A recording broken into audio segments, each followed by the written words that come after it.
Mutual inductance निकालते वक्त बच्चों प्रॉब्लम आती है ना, समझ में नहीं आता कि करंट किस में से जा रहा है, किसका देखना है, फ्लक्स किसका लेना है, प्राइमरी से टर्न्स किसका लेना है।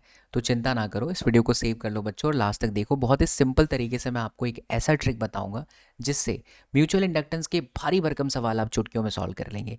पहले कॉन्सेप्ट को एनालाइज कर लेते हैं। देखिए, म्यूचुअल इंडक्शन में क्या होता है, हमारे पास दो कॉइल होता है। एक कॉइल जिसमें से करंट पास होती है, अगर दिया हो तो कॉइल में करंट पास हो रही है तो उसका आप प्राइमरी कॉइल कहिएगा। नहीं दिया हो तो आप मान लेना, किसी भी एक कॉइल से करंट मान लेना। जिसमें से करंट बहाओगे बच्चों, हमेशा याद रखना वो प्राइमरी कॉइल है और उसके दूसरी वाली जो कॉइल है उसे हम सेकेंडरी कॉइल कहेंगे। यहाँ से जो भी करंट पास होगी उसकी मैग्नेटिक फील्ड लाइंस जो निकलेगी वो दूसरे कॉइल से भी लिंक होगी। इस सेकेंडरी कॉइल का फ्लक्स आप फाई एस कह दीजिए, प्राइमरी का फ्लक्स फाई पी कह दीजिए। इसमें से बहने वाली करंट की वजह से मिलती मैग्नेटिक फील्ड को बीपी कह दीजिए, प्राइमरी का मैग्नेटिक फील्ड, एंड इसे आप बीएस कह दीजिए। Number of turns NP and then NS.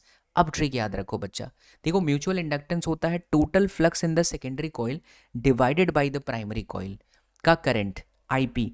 अब ये याद तो सबको रहता है, ये याद रहता है जिसकी वजह से सवाल नहीं याद हो पाता आपसे। आपको इस टोटल फ्लक्स में यहाँ इसे तोड़ना होगा बच्चा, क्योंकि फ्लक्स का फॉर्मूला क्या होता है, बी इंटू ए।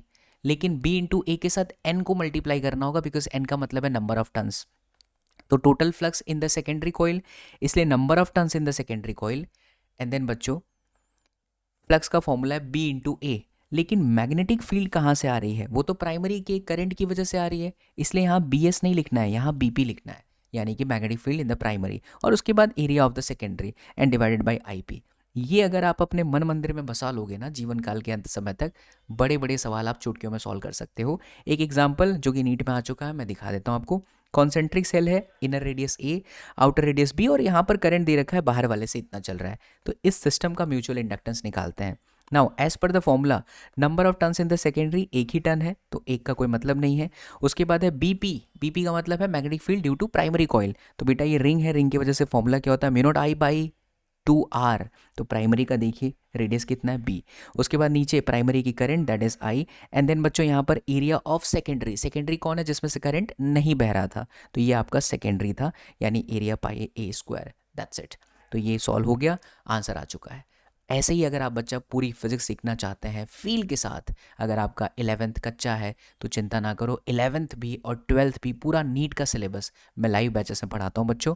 मेरे ईयर लॉन्ग बैच, लेटेस्ट प्रचंड बैच के अंदर, जो कि अवेलेबल है हमारे एप्लीकेशन एसएसपी विद्यापीठ पर। फॉर मोर डिटेल्स आप इस नंबर पर संपर्क साध सकते हैं, या फिर आप कमेंट सेक्शन में सिलेक्शन लिख दीजिए, मैं आपको 1 साल का रोड मैप भी आपको डीएम कर दूंगा, एंड साथ ही बैच का लिंक भी शेयर कर दूंगा।